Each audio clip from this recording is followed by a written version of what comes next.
So basically, we're going to discuss about the financial principles of the kingdom. Okay, so just a backgrounder. I'll show you the outline of the message.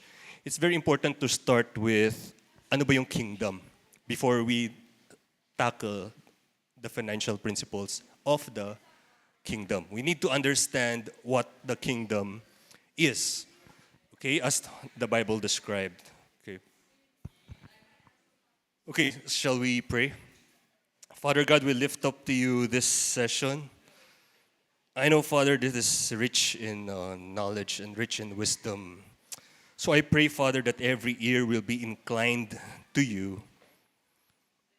Na Panginoon, I'm just a vessel, that I will just cascade your message, Lord. The things that you've showed me or taught me, it works, Panginoon eh. That's why I'm here, Lord, to share it to them. Because you're a good God. And what you have done for me, you can also do for them. In Jesus' name we pray. Amen. Amen. All right. So, just like what I mentioned, this is really very, very rich talaga. So, allow me to read the material kasi I don't want to shortchange you. You know, God is so good eh. Baka may ma-miss akong statement that is very important. So, nakasulat siya dito. So, I'll be reading at the same time, explain. Okay? Now, get your coffee. Kasi kailangan nyo ng caffeine. Kailangan ng caffeine. So, faith comes by hearing. So, it's very important na malinis yung tenga natin, okay? Okay, first, what is a kingdom? Okay, so anything called a kingdom. Oh, sorry, agenda. So, since young professionals daw to, so kailangan may agenda. So, I'll present it like a business. So, agenda natin today. So, number one, what is a kingdom? What are the characteristics of a kingdom? The power of the kingdom. And the last one is the principle of multiplication. Actually, blanco to kasi marami pa. But this one is already tried and tested ko na. That's why I'm sharing it to you. But I still have a lot tested na rin. Pero for this session, we'll just focus on the most basic one, which is the principle of multiplication. So bago tayo pumunta dito, it's very important to know about this. Otherwise, hindi mo maintindihan to. Okay? So anything called a kingdom is a place where someone called a king has dominion over something. No king can have a dominion unless he can claim ownership over a territory. So kung walang teritoryo, wala ring i-claim yung king. So very important yung territory. So for centuries, kings fight for territory all over. They could call themselves kings or lords because they owned vast lands, no? If you go to the provinces, dun makikita mo talaga malawak. Dito wala eh, puro buildings na eh, puro bahay. But when you go to the province, you'll see really vast land and your desires start to change. Before, inaasam mo lang, gusto ko magkaroon ng property dito. But when you go to the province, ay, gusto ko magkaroon ng hacienda. It's different. So, ganun din. Itong mga king na to, no? So, every rice field, every road that you see, every river, probably every carabao, every tree, every ipis, butiki, bayawak, lahat yan, pag-aari yan ng kung sino yung king ng territory na yan. So whenever one king grew strong enough, what does he do? He tried to invade other territories, di ba? I mean, sa movies, lagi natin napapanood yan. Bakit? Para lumawak pa yung kaharian niya. No? So the greatness of his kingdom was measured by the amount of land or territories that he possessed. Kings also formed armies of soldiers to protect their territory. And also, they invade neighboring regions. No? So ang role ng soldiers, not only to protect the property or the territory, but also to invade. And then these armies were funded by the resources of the king. And in the same way, the farmers who worked the land depended on the king's generosity and distribution, even as they turned over most of their crops and livestock to him. So nothing in the experience of modern governments today equip us to understand this, no? Kasi iba yung ano dito yung patakbon in the natural, like yung kingdom or yung governments. Example, the President of the Philippines does not own the whole country. Diba? Kasi yung bahay mo, you have a title, so it's not owned by the President. The Prime Minister of, let's say, another country, England, does not own the country that he governs. And neither does the King, sino ba yung king? King Charles, right? So he does not own the whole England. But in a true kingdom, the true kingdom, every single thing becomes part of the king's personal property.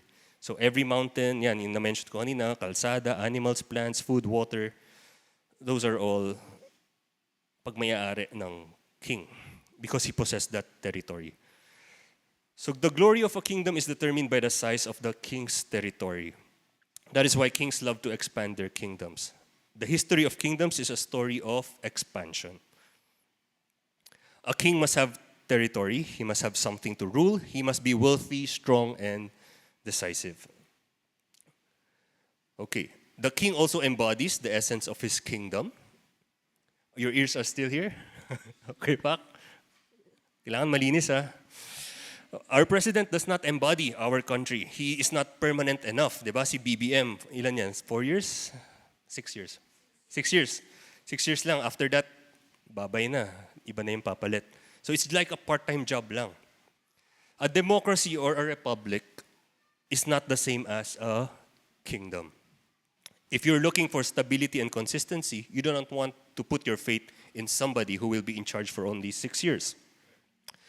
So the king is also the center of a kingdom. He is the heart of it. People have to obey the king. He is the sovereign, and you usually do not argue with the king. And wala rin botohan sa ganong sistema, di ba? We know what it is like to disagree with our elected officials. Kunyari, hindi mo type kung sino man official, government official. What do we usually do? Nagrarant tayo sa Facebook or social media. Diba? Pero dito, hindi mo pwede gawin yun.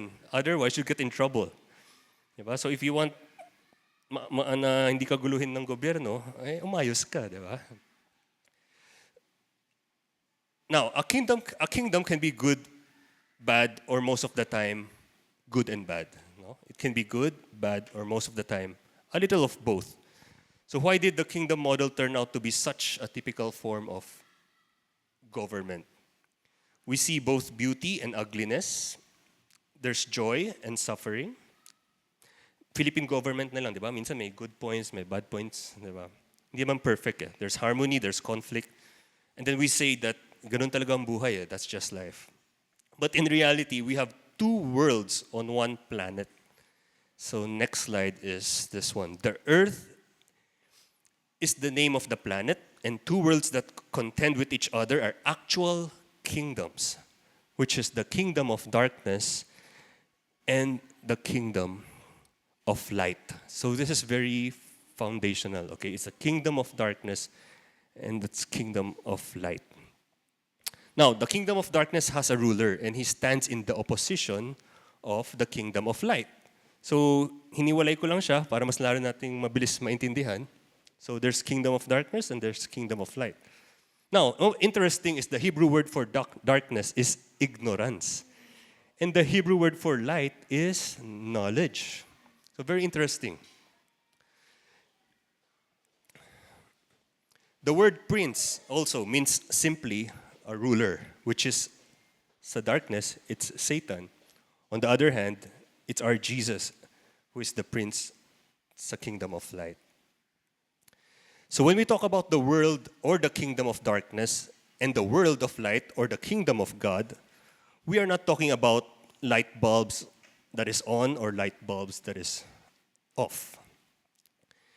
He rules by, the prince of darkness is the prince of ignorance. Ibig sabihin, he rules by your ignorance. Wherever you are ignorant, he can gain a foothold. I'll repeat that. Wherever you are ignorant, he can gain a foothold. Why? Because there's absence of knowledge or information. So because of these two unseen kingdoms, we are living in a world that is always tense with ongoing territorial conflicts of interest. So Colossians 1:13 yan, for he has rescued us from the domain of darkness and transferred us to the kingdom of his beloved Son. Later, you'll appreciate this more as we take a look at finances. You're gonna see the difference between the two. So very important to know that there's two kingdoms, a kingdom of darkness and the kingdom of light. And in the Bible, lagi si Jesus, lagi sinasabi, di ba? Kingdom, kingdom. The kingdom is near, the kingdom is at hand. The prayer, thy kingdom come, thy will be done on earth as it is in heaven. Hindi, thy kingdom come on heaven. Baliktad.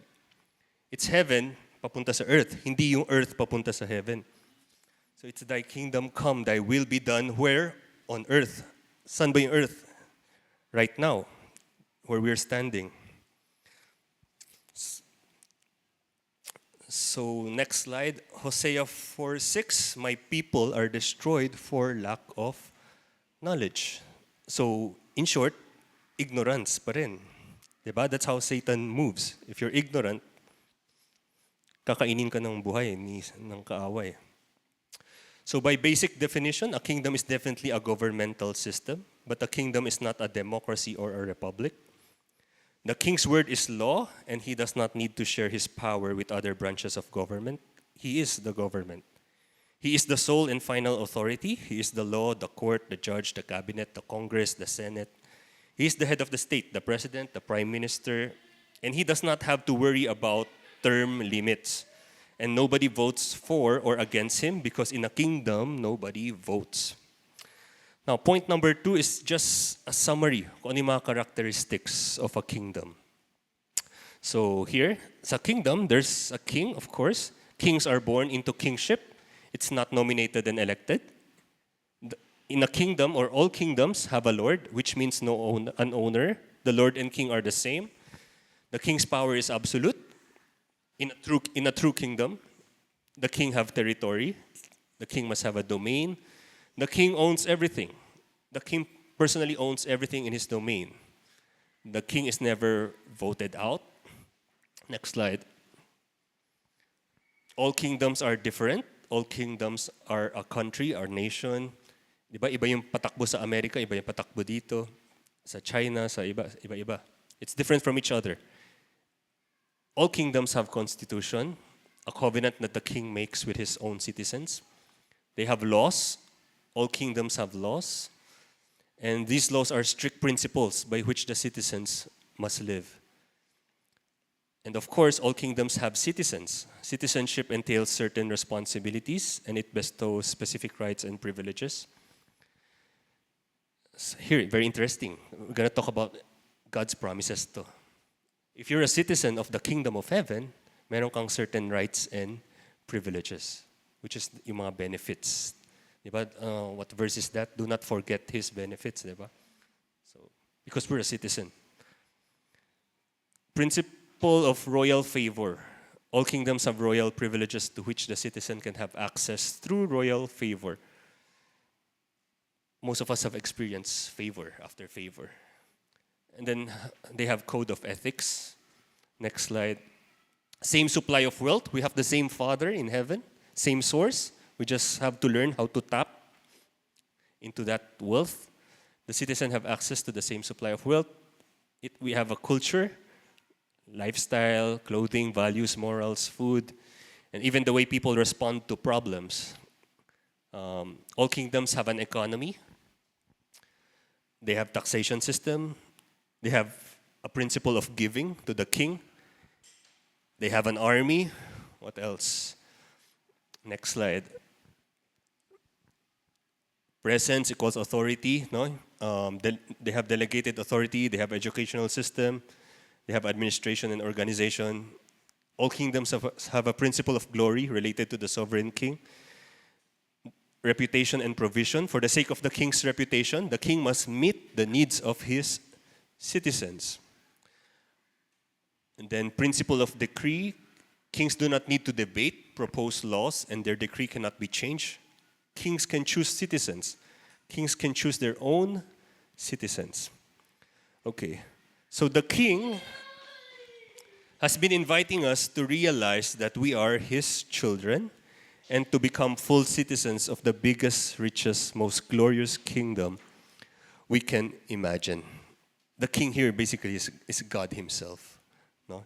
He has never stopped inviting us to realize that we are his children and to become full citizens of his glorious kingdom. So people are looking for qualities such as these. No, they would like a new economy. They would like to live under different laws. They want to experience royal favor and privileges. So these are the kind of kingdom that we are all seeking.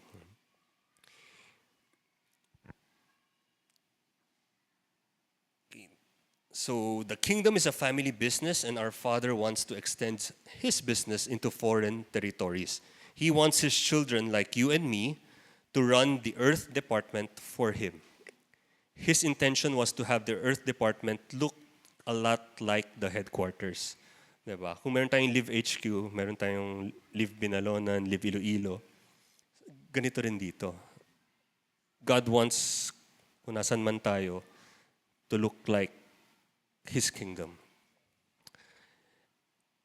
Okay?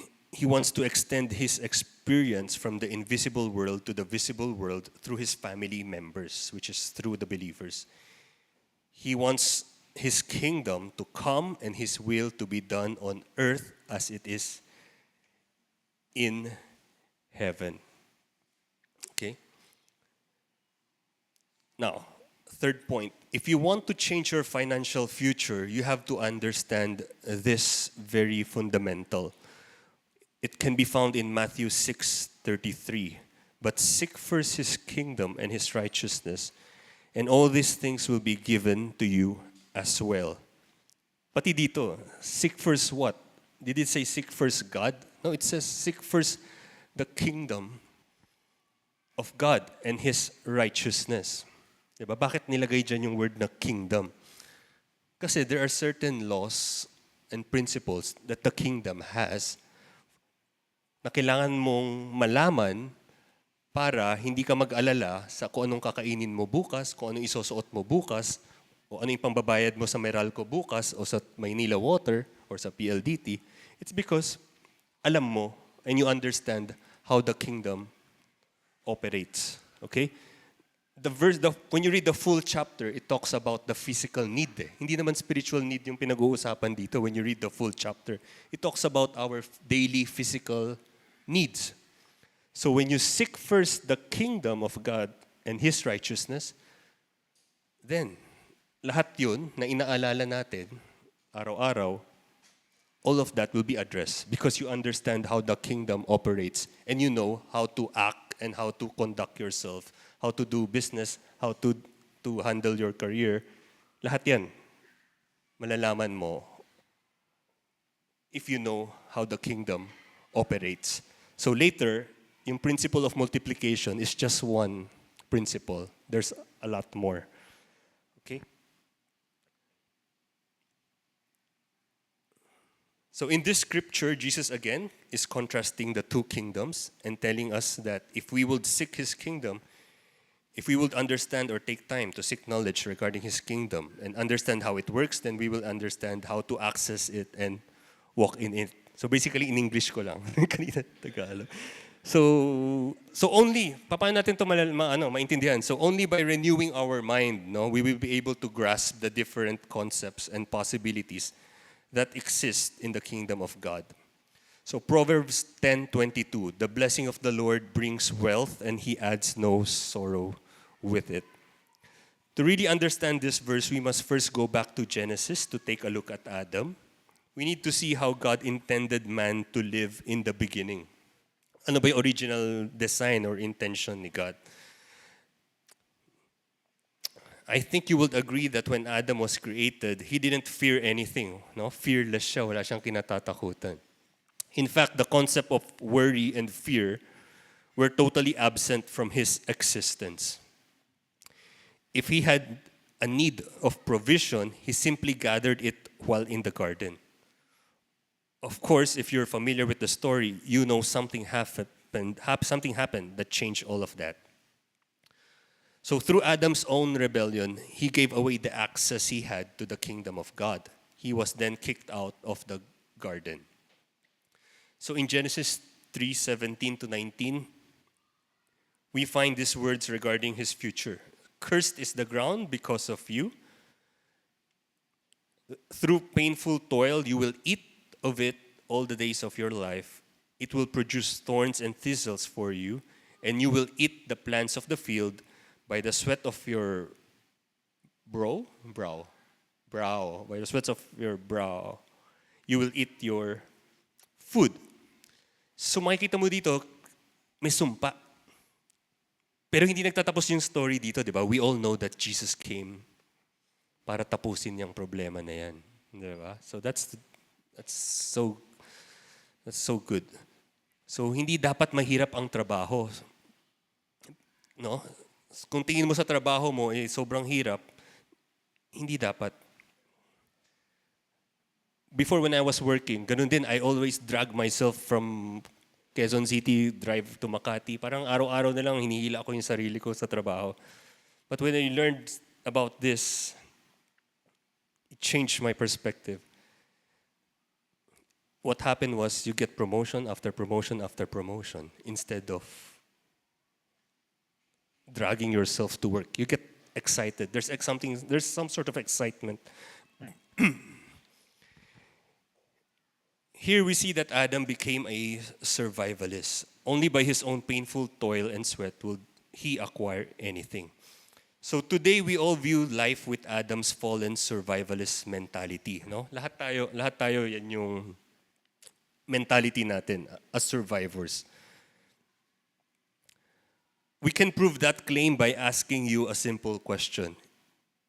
If you knew, kung alam mo, kung paano bayaran yung bills mo araw-araw or yung credit card mo or yung mga utang mo or yung hinuhulugan mong bahay, kung paano mo siya babayaran, anong gagawin mo para mabayaran siya agad? Usually, ang response natin is to get 2 jobs, 3 jobs, di ba? Laging ganun eh. Or maybe husband and wife magtatrabaho, si Mrs. papatrabahuhin mo rin para lang mabayaran yung mga utang. In other words, our solution will totally involve more laboring, more painful toil, and more sweating. Why? Because that's the system that we've been raised under. We call it the earth curse system. Just like what the verse says, diba? Cursed is the earth because of you, which is Adam. So, yun yung alam natin gawin, no? Get more jobs, doble kayod, triple kayod, para lang mabayaran yung mga kailangang bayaran. So, since the day Adam sinned, humankind has been laboring under the heavy weight of the need to find provision. That's why the lottery or yung sweepstakes is such a tempting lure. We're all tired of running and sweating and the painful toil to find our provision on a daily basis. That's why gambling is very attractive, no? It's because it's money with no labor attached.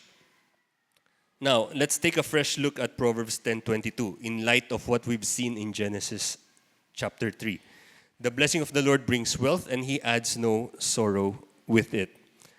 The Hebrew word translated sorrow here refers to hard labor. So we could read that scripture this way. The blessing of the Lord brings wealth and he adds no hard labor with it. Of course, this is referring to the earth curse system that came on the earth through Adam. Okay? So the blessing of the Lord adds no hard labor with it. So ano ibig sabihin nun? As that verse suggests, then God has a new system. Yung earth curse system, hindi para sa atin. God has a new system. It's a system that is not dependent upon your ability to run faster or to toil longer or to work longer with pain and sweat. Understanding this new kingdom system is a key to your financial freedom. Remember, there's the kingdom of darkness and there's a kingdom of light. So with the kingdom of light, walang hard labor. Okay, but we still have to work. Hindi nga lang hard labor. That's the difference.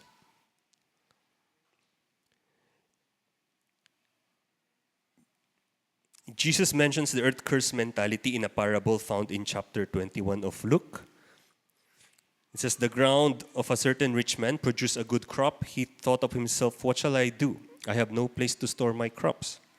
Then he said, this is what I'll do. I will tear down my barns and build bigger ones.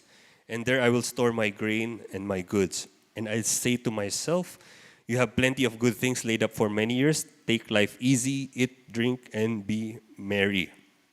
So ito yung natural man's thought process, diba? He thought he finally had enough money saved up to be able to find rest or para mag-retire. This is the mentality of a natural man. If I could just become a millionaire, if I could just get enough money saved on my bank account, then I would have rest and peace. Question, is there really a system that we can tap into that allows us to walk above this earth curse system of poverty and lack? Answer is absolutely yes. But it does take a new way of thinking and the help of the Holy Spirit to understand it.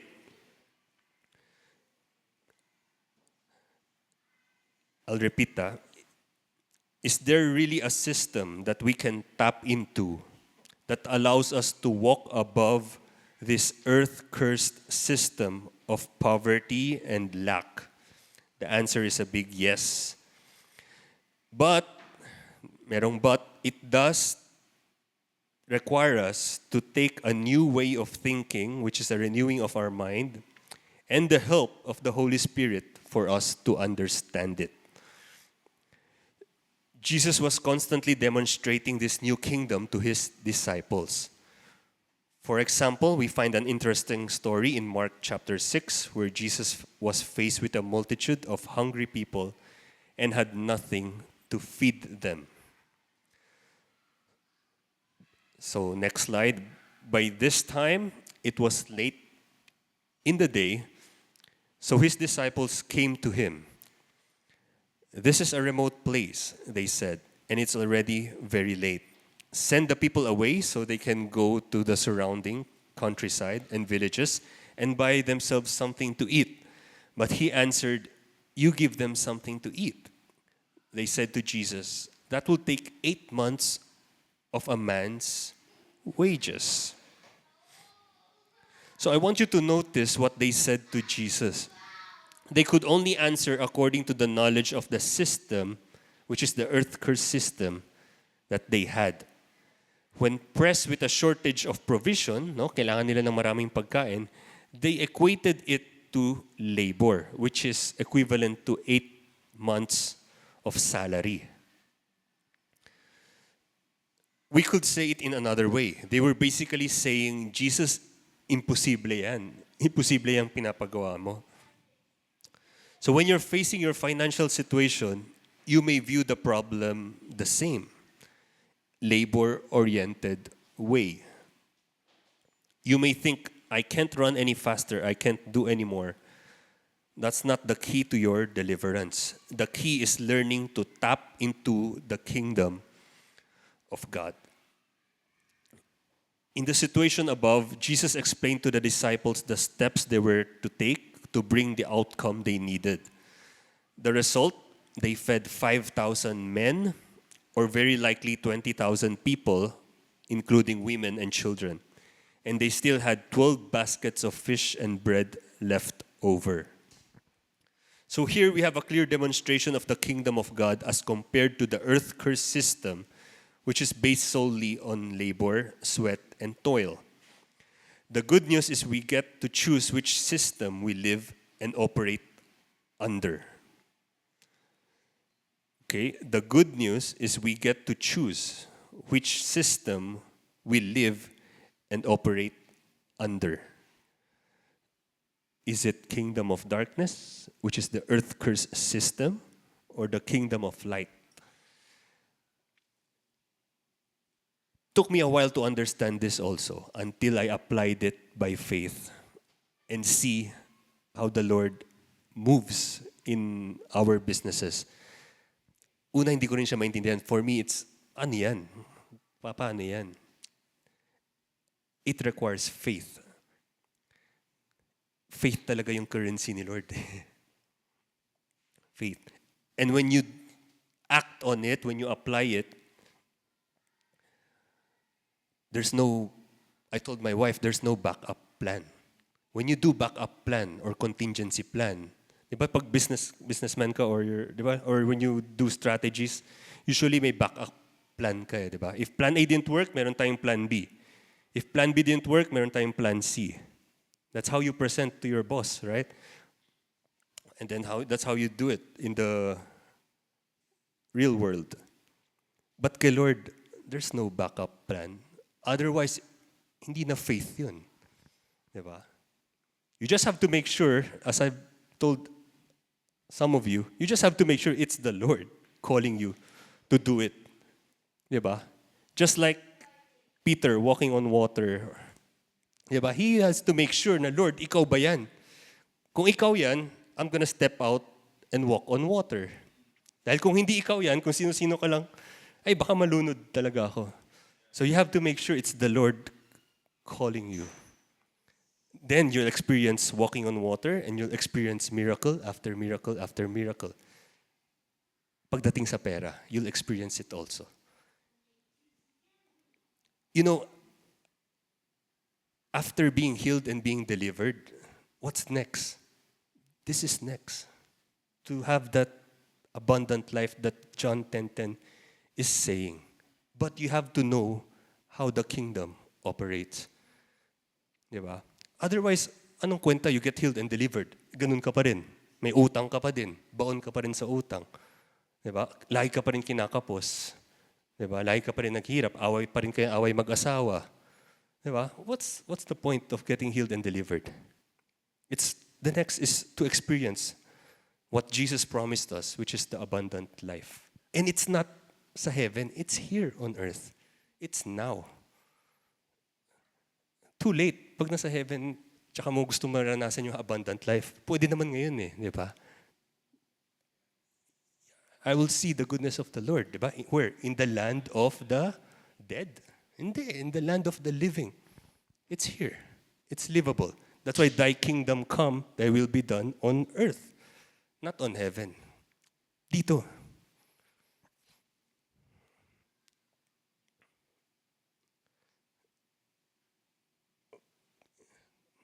Okay, so here we have a clear demonstration of the kingdom. No? Example about the 5 loaves and 2 fishes. This is a clear demonstration of how the kingdom of God operates. So I will lay out some basic steps that you can begin to apply in your finances. Of course, bago ko ginawa ito, make sure ko muna that it worked. So it worked for a year, ay pwede na to, subok na to. So pwede ko na siya i-share sa inyo. It worked for you. And it's still working. And it's still working. So application tayo, very basic.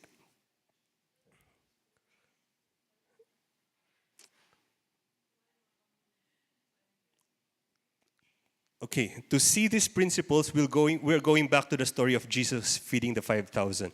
But before we do that, I want to take you forward muna in his life just a bit and pick up some insights in the story we find in Mark 8:14-21. Nandiyan yung Mark 8. Okay, here. Slide before this. Yung the disciples had forgot. Yan, okay. The disciples had forgotten. Ito, fast forward na. After feeding the 5,000 and after feeding the 4,000. The disciples had forgotten to bring bread. Nakalimutan na magdala ng tinapay. Except for 1 loaf they had with them in the boat. Be careful, Jesus warned them. Watch out for the yeast of the Pharisees and that of Herod. They discussed with this with one another and said, "It is because we have no bread." Aware of their discussion, Jesus asked them, "Why are you talking about having no bread? Do you still not see or understand? Are your hearts hardened?" Kumbaga na-witness na nila yung miracle, nakapagpakain na sila ng more than 20,000 people, but still, they're still worry about ano yung kakainin nila. That's why Jesus asked them, "Why are you talking about having no bread? Do you still not see or understand? Are your hearts hardened? Do you have eyes but fail to see? And ears but fail to hear? And don't you remember when I broke the 5 loaves for the 5,000? How many basketfuls of pieces did you pick up? May left over na 12 basketful. And when I broke the 7 loaves for the 4,000, how many basketful of pieces did you pick up?" They answered, 7. He said to them, "Do you still not understand?" Diba? Despite witnessing all those miracles. Now I hope we understand. Okay? If you don't understand, please read. Continue to read and search for wisdom and knowledge from the Lord. Okay? Notice that Jesus was bringing to their attention and remembrance a story of provision. It's not just provision, but it's an abundant provision. He pointed them back to 2 miraculous incidents and told them, "Don't you remember?" Sometimes I also forget. Sometimes I have dealings in businesses na I started to, worry, or not worry, but more of wanting to get the project. Pero the Lord will remind me, "Oh, nakalimutan mo ba kung paano natin ginawa noon?" Diba? Pwede natin ulit gawin ngayon. You just have to do your part. So it's a lifestyle eh. It's something new.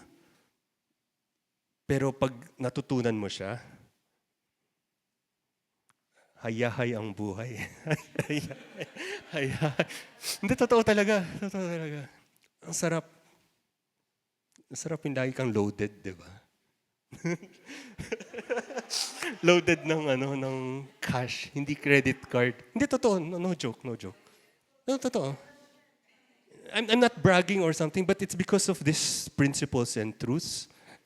Hindi yabang yun eh. It's more of, the Lord will really bless you eh. Basta tama yung puso mo. Pag mali puso mo, wala na yan, ubus yan.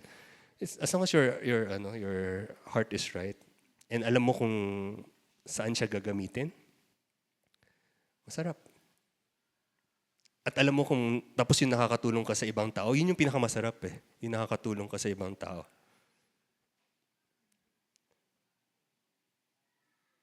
And hindi lang siya tsamba. Una, kala ko dati, ay tsamba lang. Itong month, okay. Next month, tignan na natin. Aba, okay ulit. Aba, lalong umokay. Aba, lalong gumaganda. So, kasi nga, sa economy ni Lord, it's always progressive. Sa economy natin, di ba, cyclical. Economy natin, stock market, up and down. Kingdom economy, it's always going up. But you have to be faithful on each phase. You have to be faithful. Hanggang sa kung saan ka na gusto dalhin ni Lord. Gaano kalaki ang gusto niya ibigay sa'yo. Faithfulness, very important.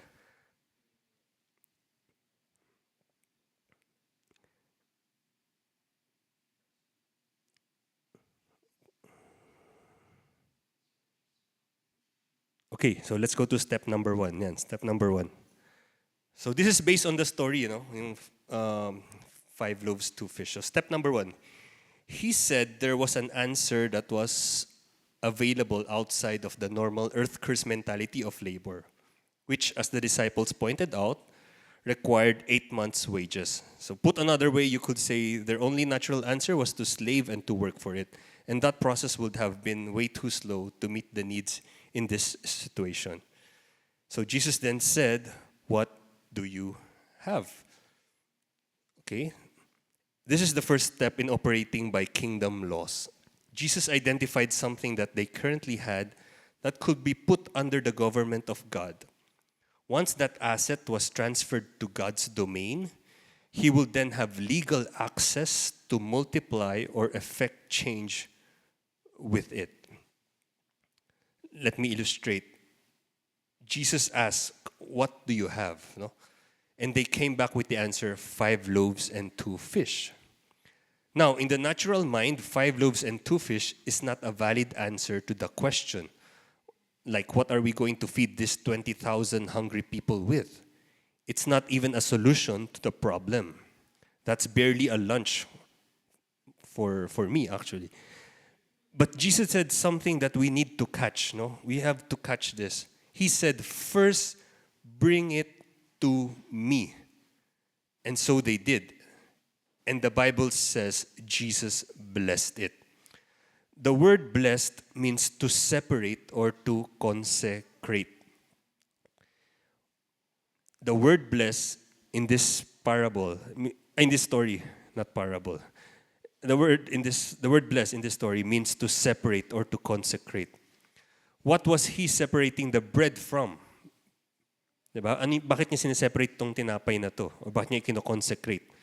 Well, legally, remember we're talking about 2 kingdoms, kingdom of darkness and kingdom of light. He was separating the bread from the legal dominion of men and placing it under the legal dominion of the government of God. Then he gave it back to them, but they received it back from him without realizing that the bread was now in a new kingdom, under a new jurisdiction of law. Then and only then was the bread able to multiply for the people.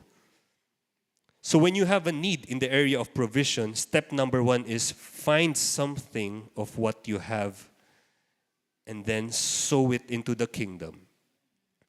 Jesus taught continually about giving in this way. For example, Luke 6:38 says, "Give and it will be given to you, a good measure pressed down, shaken together, and running over will be poured into your lap. For with the measure you use, it will be measured to you." So how do you do this? How do you apply this? So it starts with anong meron ka. So on my part, personal story, what I did was all of our businesses, ang ginawa ko, I set it apart. Kinonsecrate ko siya kay God lahat. Na Lord, ikaw na ang owner, hindi na ako. So when you do that, eto, minsan biro-biro lang, pero totoo to eh. Totoo yun eh, di ba? Pag sinabi mong, Lord, you're the owner, it means the bank account of your company is already connected to heaven. Di ba? Tama ba?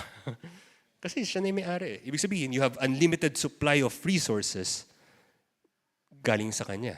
Kasi siya na yung CEO eh. Ikaw, ano ka na lang, third in command. Because you have Jesus, you have the Holy Spirit, and you have yourself. So lahat, ano ka na lang, manager ka na lang. So lahat ng stress mo sa pera, wala ka na intindihan, Lord, sa'yo yan eh. Diba? Ikaw bahala magbayad nung kailangan mga bayaran. But that doesn't mean you'll be lazy. That doesn't mean you'll be lazy. The Bible has a lot of warnings about being lazy. We still have to work. Otherwise, ano i-bless ni Lord kung hindi ka nagtatrabaho? Diba? You still have to work.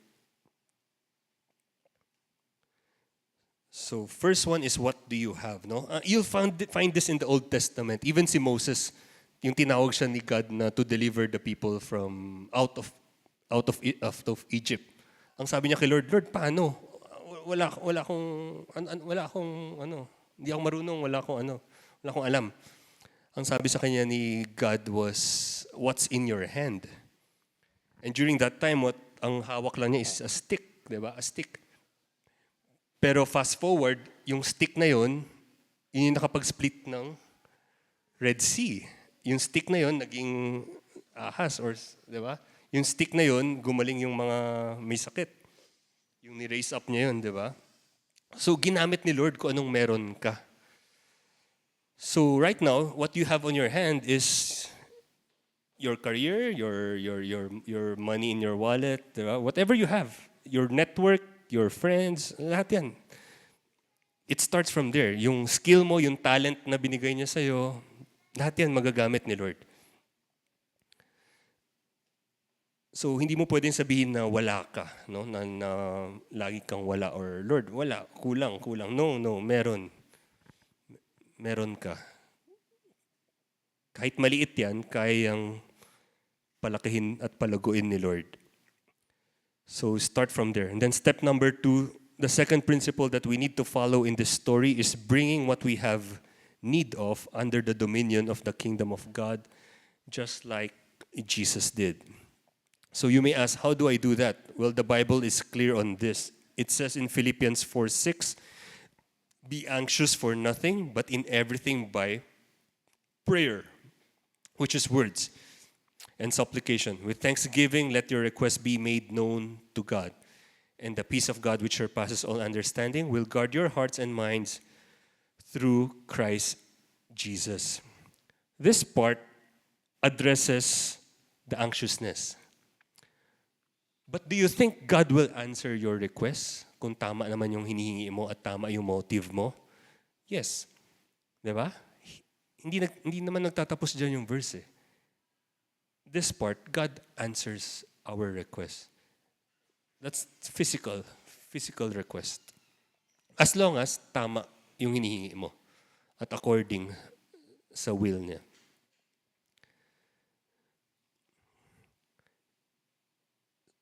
So what you do, you simply do what Jesus did. You lay your hands on your gift,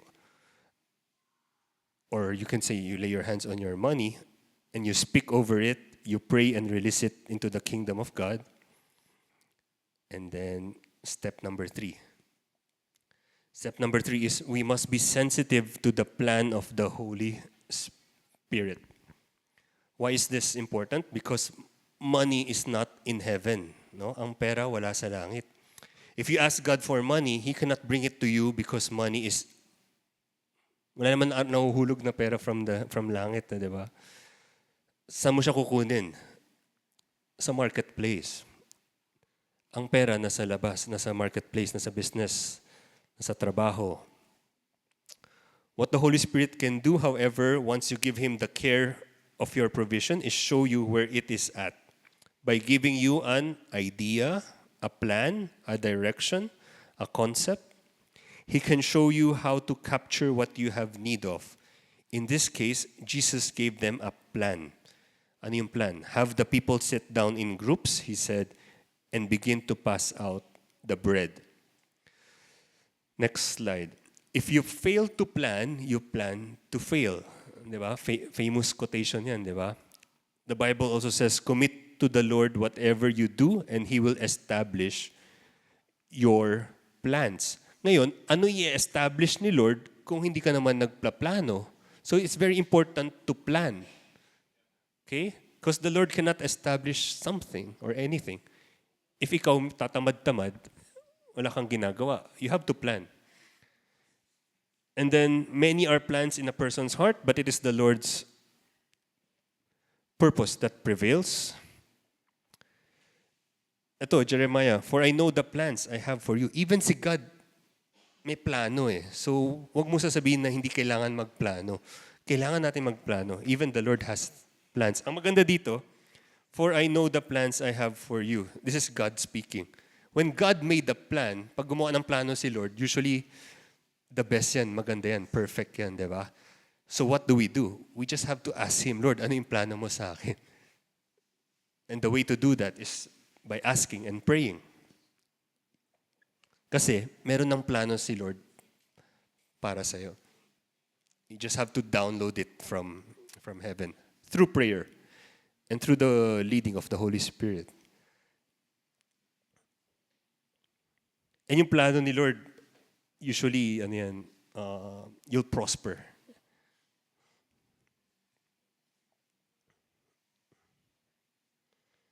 So, the Holy Spirit is also called a helpmate, right? Alam naman natin lahat yun, and also a counselor, di ba? So, a Holy Spirit, knowing that He is a helpmate, He will not intervene your plans kasi that will be against His character. Kasi even God doesn't violate free will, di ba? So, Holy Spirit will not take over. He will just help you. Kasi helpmate nga, He will help you. So, kung may ginagawa ka, you allow the Holy Spirit to help you, He will help you. But if you say, Holy Spirit, take over my presentation, take over, He will not do that.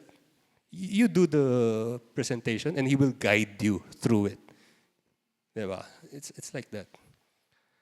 You have to put your hands to work. And then step number 4, once the plan has been made known to you, na-reveal na niya yung plano, you have to act on it quickly. In other words, if you receive a direction from the Holy Spirit, don't just sit and think about it. Yung procrastination, mahilig tayo dyan, di ba? Bukas na lang or next time na lang. Daming excuses. Once na-receive mo yung plano ni Holy Spirit, you get up and do it already. To illustrate this, let me show you another story in the Bible where Peter was asking Jesus about taxes that he had to pay. So Jesus said to him, "Go catch a fish, and it's in its mouth, sa bunganga daw ng isda, you'll find a gold coin." So the story here is si Peter, kailangan niya magbayad ng taxes. The problem is, wala siyang pera pangbayad sa taxes. Siguro malaki na yun. Malaki yung utang niya sa BIR. Sabi natin, nahabol ngayon siya. So, ano sabi sa kanya ni Jesus? Go catch a fish. And sa bunganga ng isda na yun, you'll find a gold coin. So this was an illustration of how the kingdom of God met Peter's need. But what would happen if Peter had said, pag-isipan ko muna, Lord, or next month na lang bago ako mag-fishing. Diba? So ano mangyayari dun sa gold coin? Diba? He would have missed it. So the fourth principle is, once the Holy Spirit gives you a revelation of the answer and direction, you must act quickly and seize it. One reason quick action is vital is that once the plan is revealed to you, many times the enemy also sees it. Okay? Kaya you have to act on it quickly. Otherwise, the enemy can send distraction and interference. We can ask this question regarding the gold coin in the fish mouth. Why did Jesus tell Peter to catch a fish with a gold coin in its mouth? Why didn't he tell Peter to go down the street and pick up a coin off the road or some place more obvious? The reason is simple. The gold coin was hidden from Peter for Peter. The gold coin was hidden from the enemies of God for Peter's benefit. At that moment of need, it was revealed by the Holy Spirit. And then the second reason is, what is Peter's work? Fisherman. Okay, I'll explain this. Okay. There was a time in my life, recently. So I told Miggy about this sa business. So BIR was running after one of our company. And 2017 ang hinahabol niyang 2017 records or books. Ano ngayon, 2024, di ba? Tapos nag-pandemic pa. So I went there, talked to them, and then they have meron silang tawag doon. Meron silang computation eh. Magaling na sila eh. Meron silang computation na eh. Kumbaga, ito yung hihingin namin sa'yo. Eh, ang laki. Eh, pandemic, di ba? Business, kakatapos lang natin sa pandemic. Business is still recovering.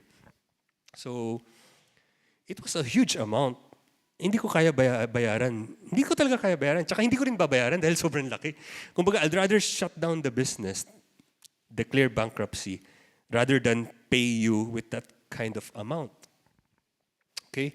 So pray, Lord, anong gagawin natin? Anong gagawin natin? So, pray, Holy Spirit, ask the Holy Spirit for wisdom, guidance. Sabi, just present kung ano yung kailangan nila, bigay mo, and then let's see what happens. So I did.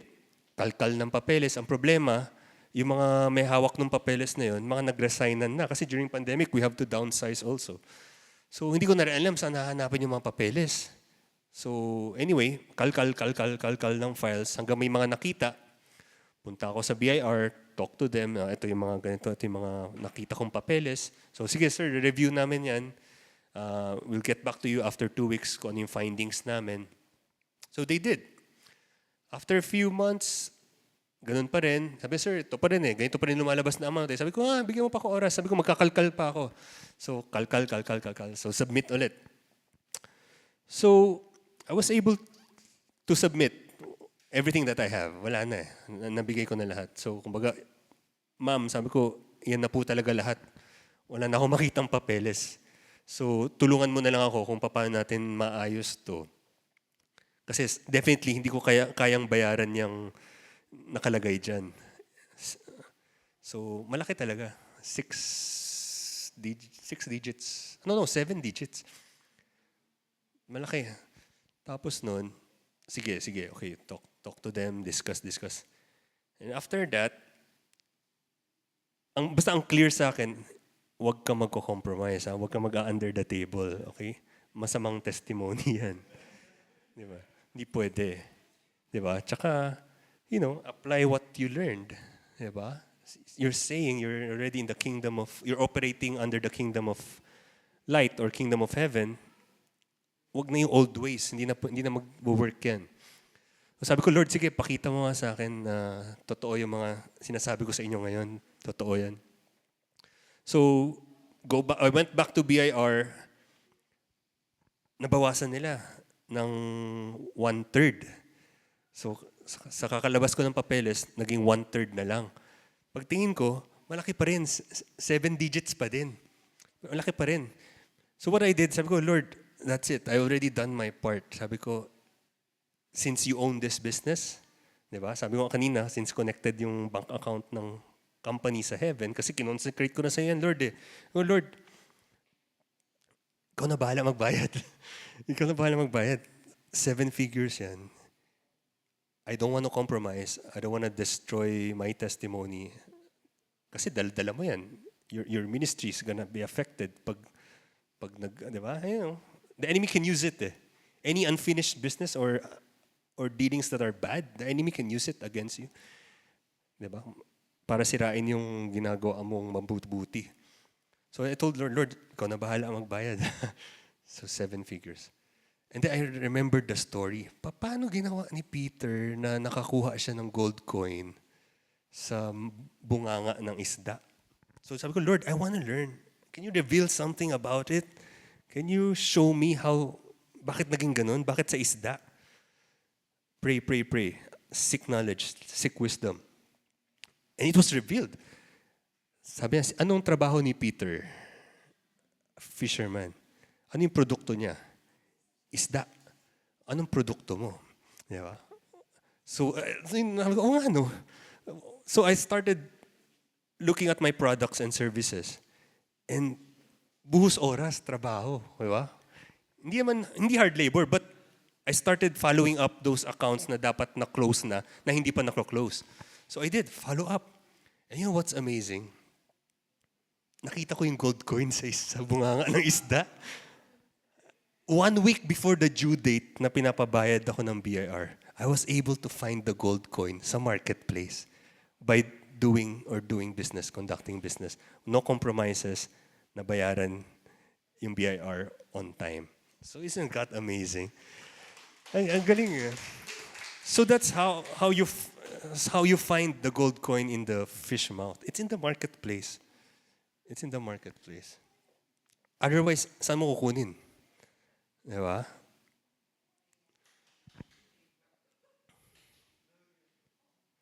Ha? Nag-echo? Galing eh. Sakto eh, di ba? Kasi tax din yung problema ni Simon eh. So may story tayo ngayon about tax. Kung hinahabol kayo ng BIR, di ba? Kung yan, may business na kayo. I declare you guys will have your own businesses. Don't stay as an employee. Even Ecclesiastes sabi, sa umaga nagtatanim siya, sa gabi meron pa rin siyang ginagawa. I think, anong verse yun sa Ecclesiastes? Kasi hindi ka yayaman sa trabaho mo, sa current trabaho mo. You need to have one more. How can you leave an inheritance to your children's children kung naka 8 to 5 job ka, di ba? You will not. But if you have this already and then start doing business, it will work. It will surely work. Subok na to. Ang dami nang yumaman dahil dito. Nasa Amerika nga lang sila. Ngayon, dadalhin natin tong mensahe dito sa Pilipinas. Diba? So, it works. It should work. Kasi why? It's God's word. God's word always works. And it's alive and active, sharper than any double-edged sword.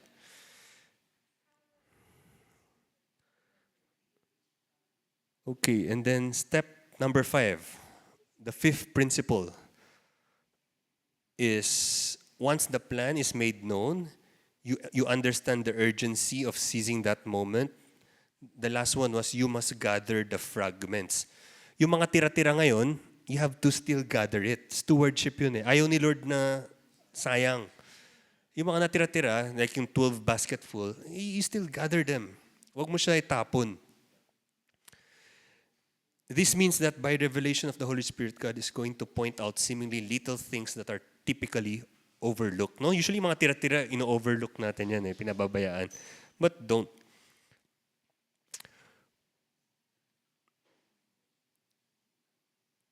God doesn't just want us to have our needs met. He also wants us to walk in overflow. He wants us to walk in abundance so we can help others and demonstrate His kingdom to those who are in need. No? Once you have that overflow, kasi ang bilis magbigay na eh, di ba? Kasi maapaw ka na eh. Maapaw ka na sa pera. It's easier.